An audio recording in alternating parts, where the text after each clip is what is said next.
Hello and welcome to this next session. If this is your first talk with us today, then welcome to the Sales Enablement Festival.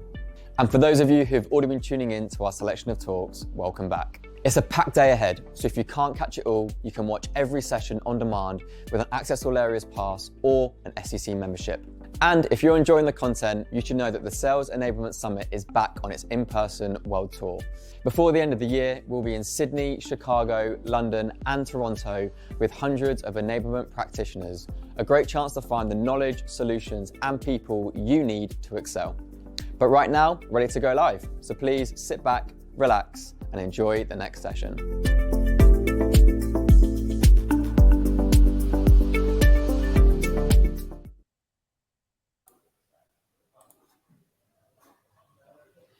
Hello everyone, yes, welcome back to this next session. This session is hosted by Hilary Terrell, who is the VP of Global Go-to-Market Enablement over at Box, and she's going to be talking to you about building enablement programs for global scale. So Hilary, over to you. All right, thanks so much. Excited to kick things off, and thanks everybody for joining us today. Again, I'm going to be representing Box here, talking about our enablement program and how that has scaled. My journey actually started more on the marketing side and kind of led me accidentally to enablement, which is where I still am today. So excited to share kind of how that journey evolved, how our function evolved here. And the way I thought I would approach it is through some of the challenges that we encountered along the way. Where did enablement and productivity begin at Box, and how did it evolve to the function that it is today? So let's jump right in, and then we'll have some time for Q&A at the end, hopefully. Before we jump into more slides, which I'm sure you're just chomping at the bit to see, I thought we'd do a quick poll in the chat to get a sense of the audience that we have here. So type into the chat. I'm curious to know, what's the size of your team? Are you a single practitioner? Do you have 5+, 10+? Throw in the number of folks on your team. And I'm also curious to know, are you specific to the sales function, a sales enablement team, or are you a broader function that's covering other roles such as customer success? So I'll pause for a second, get your answers into the chat widget, and we'll see what kind of group we have here today.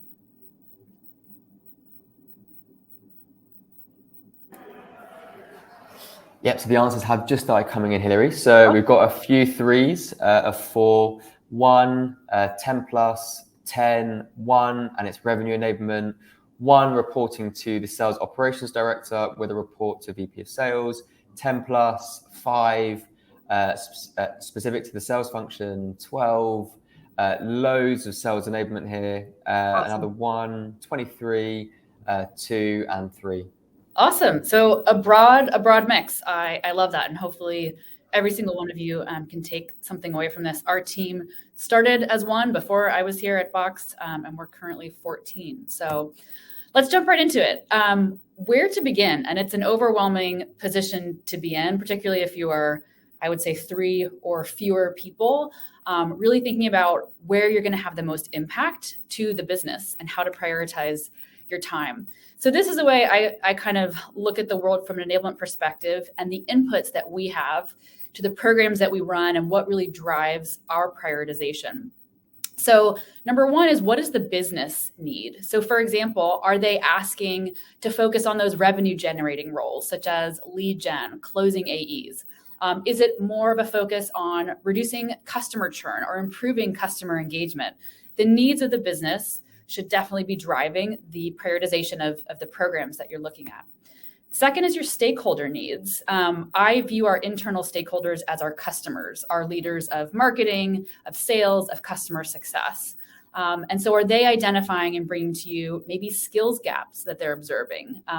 Could be pipeline production, could be down. Do we need to do a refresher on discovery or prospecting best practices? Is the company going through a big hiring spike, in which case onboarding might be the biggest priority? Are there knowledge gaps from a product perspective? In many cases, sometimes the company could go through an M&A or go through a ton of new product launches in a given time period. And does it make sense to double down on that product knowledge? And then enablement, I realize that looks a little bit repetitive when you look at the slide, but we as enablement practitioners should be thought leaders and weighing in on those priorities as well. So what are we observing? What are the qualitative inputs, the quantitative inputs based on the data that we can track? And making sure we're coming at it not just from a business perspective, but from our learners' perspectives, whether they are salespeople, customer success learners, what have you. So this is kind of how I think about the inputs that come to us, especially when we get overwhelmed. In some cases, it feels like it's stakeholders who are asking us to do so many things. In some cases, the business might be going through a massive change. So getting the right balance is definitely an art. So here's where we started at Box, and I'm trying to think of how many years ago. This was probably 10-ish years. And the function started as sales productivity. Definitely a more common term that we heard. I think somebody typed in the chat revenue enablement. I'd say that's a more common terminology that we're hearing now. So as sales productivity, at the time, Box was going through quite a big growth period. This was before we were a public company. And so the focus was really on onboarding. How do we make sure people have what they need to be successful as soon as they start? So we started with boot camp, which of course we had to brand Box Camp, and making sure people could go into their roles effectively. So that was about a 1-week boot camp. It did become 2 weeks at one point, but it's still a 1-week boot camp today. Then we had to think about, okay, people leave the nest of our boot camp sessions. How do we make sure they have ongoing information? So the leader at the time started something called Box Talks, kind of a podcast style where we were getting ongoing updates on the marketplace, on competitive, on product updates. Sometimes a partner would come in and share. And then finally, starting to document our processes. So the Box Sales Handbook was something that was created at that time and really codifying what are the different stages of the sales cycle, what are the different checkpoints to move throughout that sales cycle, and really making sure people had a go-to resource to understand how to be successful as a seller at Box. So that's really how the team started. At that time, it kind of went from 1 person to 3 to 4. And the other interesting thing to keep in mind is we started from a global perspective. So for Box Camp, we were flying in Boxers from Japan, from EMEA, all to come together for a week. And that really helped us to build that global consistency from the get-go. And we are still doing that today, although in a virtual environment, which is far more scalable. So the second thing to think about as we were evolving our team is we took a very customer-centric approach. And we have a go-to-market motion that we call land, adopt, expand, and retain. So how do we grow throughout the life cycle of our customers? Well, our team started as sales productivity. But what the leaders realized at that time was that so many other people were impacting the customer experience, the revenue, and the success of the company. So the team went from sales productivity to go-to-market enablement, and we now align to all of the customer-facing roles in the go-to-market organization. So from lead gen, closing AEs, renewals, partner sales, customer success managers, implementation consultants, product support agents, really covering that end-to-end full life cycle of any Boxer who is engaging with our customers. So that is how we've evolved after, I'd say, the first 4 or 5 years of the function. What next? So you've gotten a good baseline. Maybe you've built out a strong onboarding program. Where do you take things next? And again, think of the Venn diagram and all the different inputs that are coming your way. One of the ways we approached it was developing different areas of expertise rather than having each person on the team peanut buttered across different functions. So how did we approach that? And we're still doing it to this day. So one thing we did was starting to think about ongoing programs versus onboarding programs. And I have a little bit of detail on what we mean by each of those. Onboarding programs we think of as the first 90 days of a Boxer in their role, a go-to-market Boxer specifically. Those are very specific sets of information that someone needs. It's the fire hose, it's coming at you. You've got to know your messaging. You've got to get to know the product, the competitive landscape. You've got to understand the tools to do your job. You need to understand the sales cycle. Who are the different cross-functional partners? So we started to parse out that knowledge and kind of contain what does someone need to know to be successful in their first week, their first 30 days, 60 days, 90 days, and so forth. So we have folks on the team who are specifically focused on those onboarding programs. We have one person whose full-time role is running Box Camp today. On the ongoing side, so once someone is kind of through that initial 90-day onboarding phase, what are the ongoing pieces that they need to be successful? And they fall into a couple of different categories. Think of all the product launches that might be coming out from your company. Think about the skills that need to be refreshed over time. They might get a little bit of it when they come in the door, but making sure we're keeping the pencil sharp on prospecting, on discovery, objection handling, negotiation, all the skills that go into the roles that you support. How do we support internal growth of our Boxers? And by that, I mean, how do we upskill them and up-level them so that they go from a lead gen role to a closing AE, maybe to a people manager role? And we're helping to drive programs to promote that growth. Kickoff events, I think for a lot of us in enablement, we're going into our busy season as we're thinking about annual kickoff planning for January or February. And process changes. If there is a system change or a change in the sales cycle, or partners need to come in at a different place. Just examples of ways to parse out the onboarding and the ongoing sets of information that folks are going to need. The second way we thought about developing areas of expertise was around the different roles that we support. These are all the roles in the go-to-market organization that our team supports today. For us, lead gen is OBR and SDR. I know many folks have something called BDR. Everyone thinks of themselves as a special snowflake, and there are definitely differences in all of those different roles and what they need from an enablement perspective. So one of the really important things that we did was align partners on the team to those different roles to become both stakeholder managers as well as experts in that area. In fact, a lot of the people in these roles came from those organizations. So the person on our team who is a rock star and leading enablement for our lead gen team had been in that role and can come with the credibility of here's what you need to know to be successful. So we've got folks on our team aligned to all these different roles.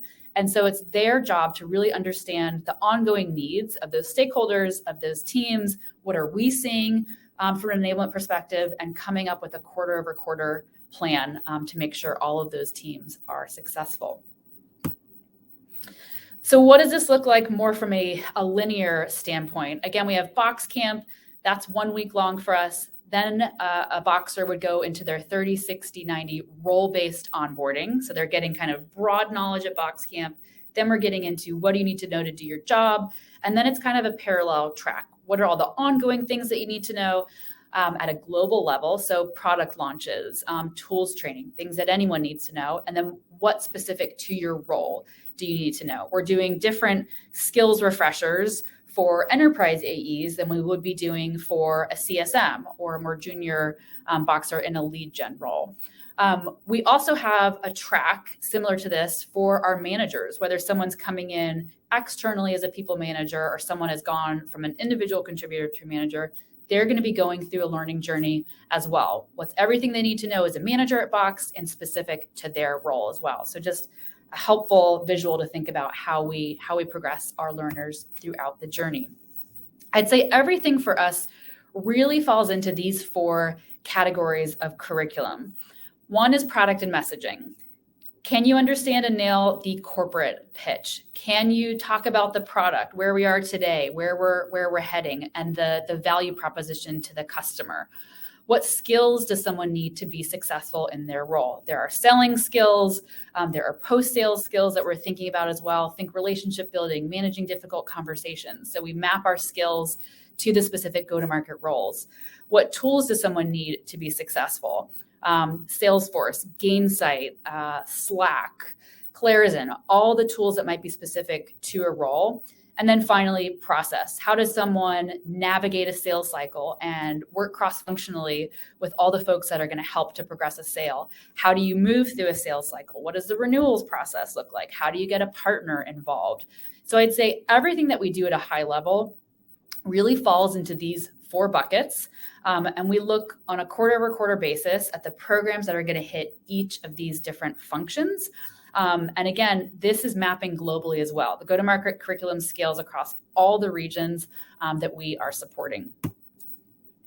All right, a question that I get asked quite a bit, and a question I ask any enablement person I come across is, how is your organization structured? There's no right or wrong. There's no one way to do it. So I wanted to talk through some of the org structures that I've observed. I would welcome any of your inputs on this as well. The single player, the jack of all trades. You are all doing all of the things. You are juggling all of the things. So that's kind of prior to getting that subject matter expertise, if you will, and moving more into centers of excellence. A second way I've seen things structured is all the heads that focus on onboarding live in one division. All of the ongoing programs live in another division. This doesn't mean you have to have a 20, 30 person team. You could have a team of 4 and be dividing them in this way.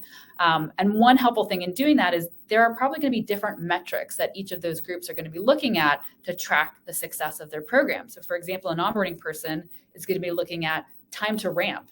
Are people getting up to speed faster with the programs that we're putting in place? Centers of excellence, kind of what I talked about a bit before, but as your team grows, thinking about how do you align to the different roles that you support. If you are focused specifically on sales, do you carve out someone who's more focused on the lead gen roles versus the closing AE roles? What I've seen is a lot of those lead gen roles very early in career, there's a lot more hands-on enablement and engagement that we're doing with those roles than we might be doing with a more seasoned enterprise AE who has been customer facing for 10 years plus. There are also big differences in how we enable more technical roles. So our solutions engineers, our implementation consultants, very different set of knowledge and enablement than we would be doing for a more introductory selling role, or maybe a CSM who's their first role in the business.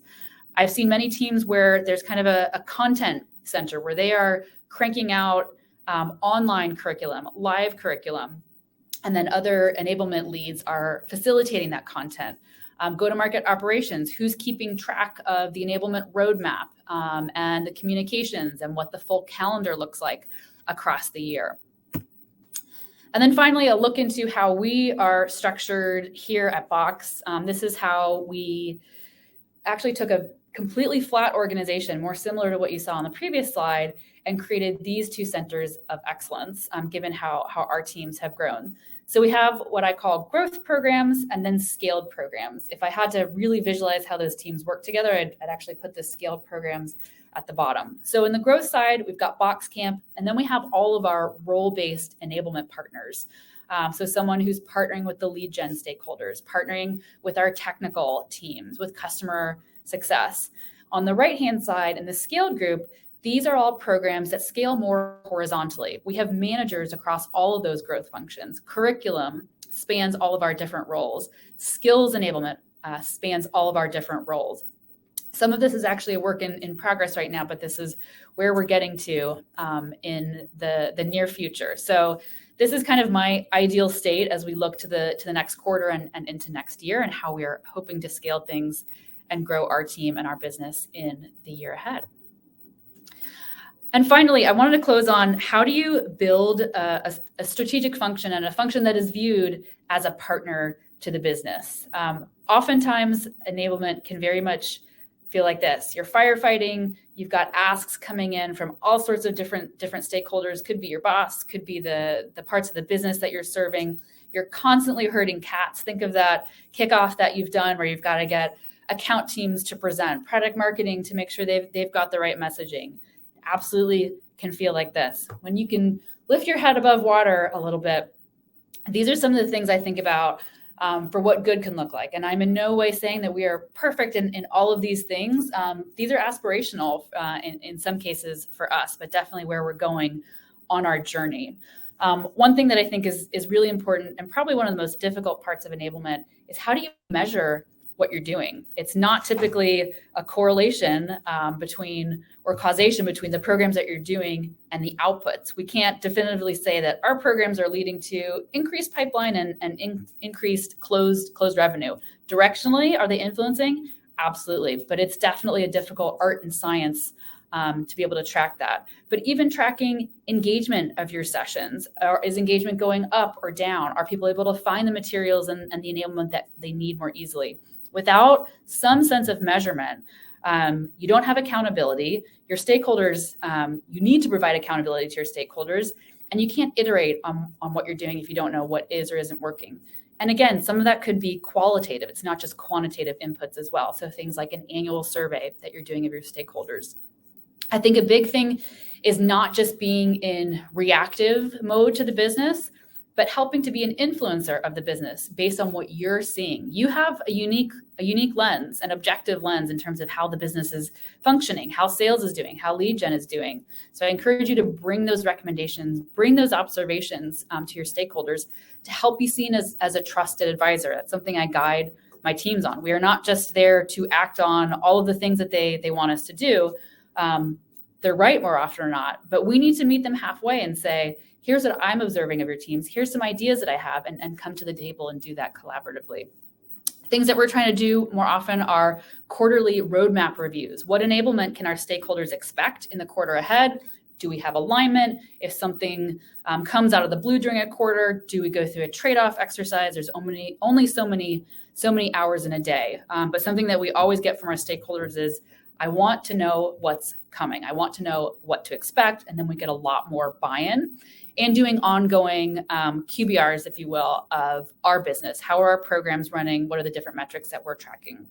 Global consistency is absolutely a gold standard to get to. The way that we onboard someone in our Redwood City HQ, where I am right now, should be the same way that we're onboarding someone in our London office, in our Sydney office, in our Tokyo office. There should be a common baseline of information around all 4 of those categories that I showed for all go-to-market Boxers globally. And that's something we definitely ensure with our structure as well. We've got 2 folks in EMEA. We've got someone local in Japan as well to help us scale.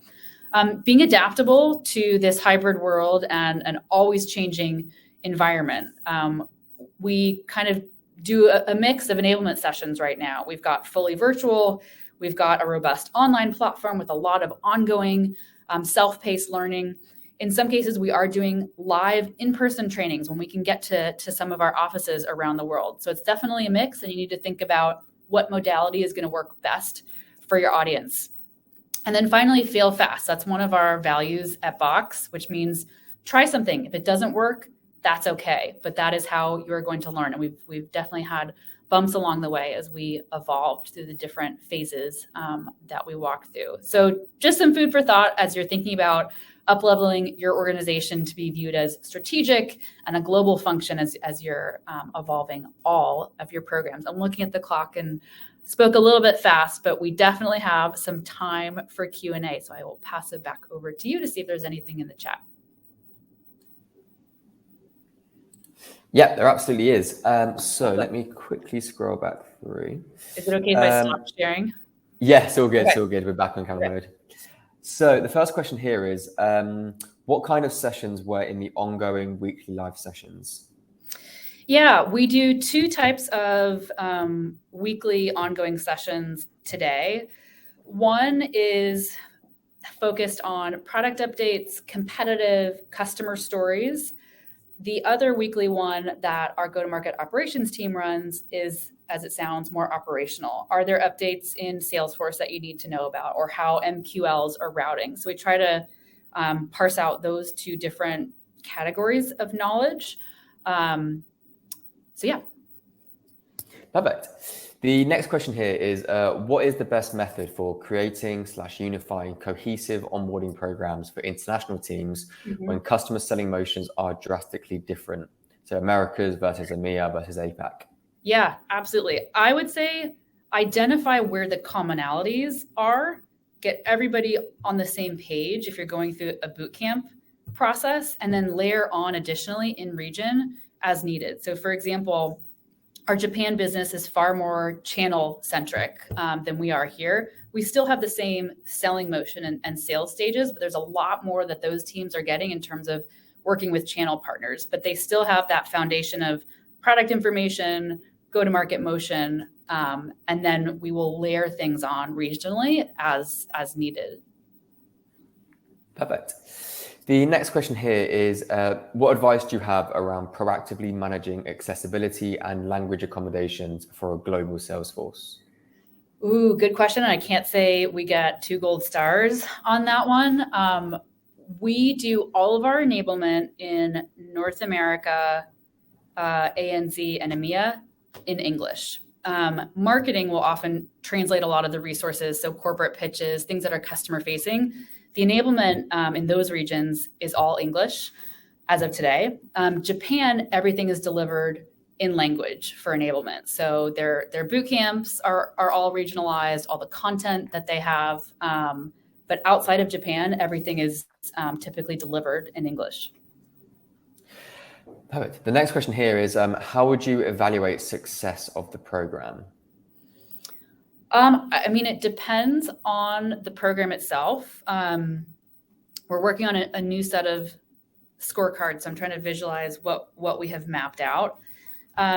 Some of the quantitative things that we're looking at, there's kind of the basics of, did people complete what they were supposed to? We look and see if people did their onboarding courses.